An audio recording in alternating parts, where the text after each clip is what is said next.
I've had a few people ask me to do a draw my life video or whatever for a while, and I've always kind of thought, well, I'm not a very interesting person, and the few stories I tell on stream generally come across as braggy, even though the main punchline of them is, look at how poorly Scott functions in social situations. But along those same lines, I had something interesting happen to me recently. So to those who don't actually know me, which is pretty much everyone on YouTube, I'm actually not charismatic, I kind of lack any self-esteem, and I'm barely fit to function in society.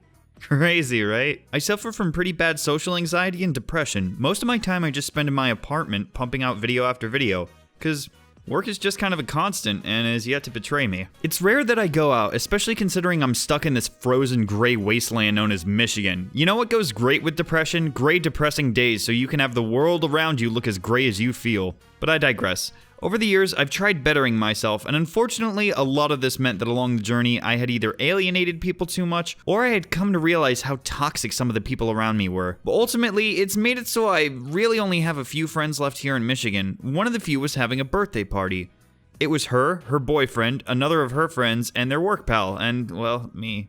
The night started out pretty simple. We got some food at Buffalo Wild Wings and just shot the shit, which was nice. They were all nerds and gamers, so I didn't really have to flick that kill switch I normally do in social outings, and was able to just talk about games nonstop if I wanted. Jokes were made and we discussed some movies and games as the birthday girl had more cocktails. The non-work friend had to bounce, so it was down to the four of us, and I had known going in where the birthday girl really wanted to go. The strip club. So I had kind of been uneasy about that all night. What's wrong with you, Scott? Strip clubs are awesome. I mean, I have nothing against dancers or strip clubs. When I lived in Chicago, I had plenty of friends that had either done or were doing some form of exotic dancing. And they were some of the nicest people I had ever met, because they very rarely deal with or give you bullshit, which is great because I prefer bluntness, even if it's gonna sting over uncertainty. But I do, however, have something against clubs in Michigan on a Monday night. We arrive and a buzzed birthday gal is all excited, and the boyfriend and myself are just there grimacing, both with a wave of anxiety pondering, gee, I wonder who they are going to assume pitched coming here. Which I know is silly, and it doesn't matter what strangers think of me, but hey, that's anxiety for you. There's a cover charge, and I very rarely have cash, but managed to still have some left over from my birthday, and not thinking, handed the 50 to the gent running the entrance, to which I was gifted 45 singles. So alongside anxiety, I now had an overstuffed and uncomfortable lump in my pocket. It was my wallet. Okay. I did a quick glance around and saw what I had basically expected to see. There was a small group of what appeared to be 3 18-year-old boys, one dressed as hella fly as he could muster, the other casual, and of course the gelled back fancy one, spotting an almost constant smolder pose. There were also a few middle-aged depressed drunks, a few dude bros, some shockingly old people, and that one dude in the corner who just sips on one drink the entire night and you pray you never make eye contact with. The music was uncomfortably loud as with most clubs, and we sat down and ordered a few drinks. Immediately after, the birthday girl and work friend leave to sit at the stage. I've hung out with the boyfriend before and he's a great guy. We were both uncomfortable and made some jokes about it and struck up some fun conversations. But every single time we would start getting into a good conversation, one of the dancers would butt in.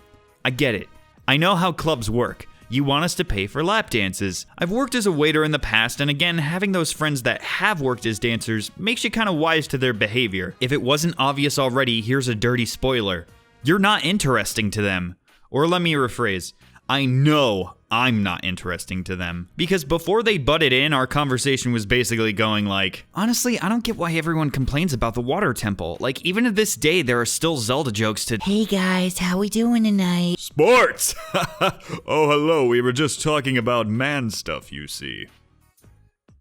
I'm a fucking idiot. So basically the workers would butt in and we'd be too polite to say piss off, we want to talk about Zelda and not buy dances. And we would converse with them and pretend that we were interested in them as they were doing to us. Which, I mean, I always felt I've been a little bit empathic, so in that situation you just kind of have this overarching feeling of everything here is so flippin' fake. This went back and forth for a while. I think Skyward Sword is fine as a game, but people kept, hey guys. Twilight Princess wasn't bad per se, but it just would have been a lot better without the wolf. Oh hey! It hadn't really gotten under my skin until this one dancer came up who was very adamant about 1, getting a dance, and 2, letting me know she thought I was weird. I have an unfortunate tendency to do with what my friends have dubbed the neck face, or a more relatable one, the free real estate face, whenever I get uncomfortable or taken back by something in a conversation. So when this dancer sat down and started bragging about how much she wanted to have intercourse with one of the other dancers, I, of course, which after a few times she asked me so kindly, "Why do you keep making that stupid face?" I bit my tongue and just retorted with, "It's just kind of a thing I do."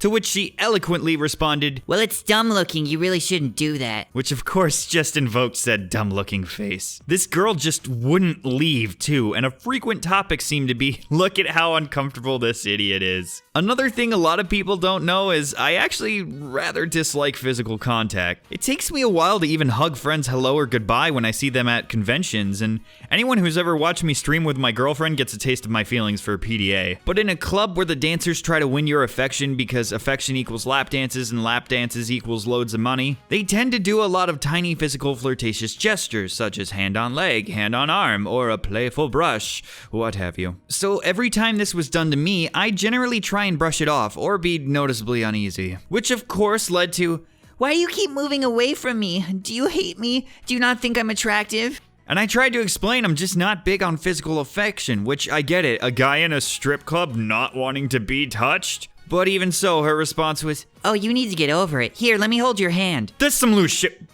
That's some loose shit right there." It wasn't even just hand on hand, she was gunning for the full intertwined fingers stuff. But unfortunately, when you get flustered and anxious, strength isn't really your forte, and she managed to pry open my hand, and I kid you not, her hand was sticky.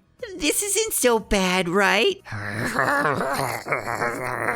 Another pet peeve of mine is I cannot stand sticky things on my hand. If a drop of honey gets on my hand, I need to wash it off immediately, even if I'm actively eating honey-coated chicken featuring honey and a side order of honey. So I had to head to the restroom afterwards, where I had a brief run-in with one of those dude bros who was kind enough to say, Nice hair, dude. Makes you look like a faggot.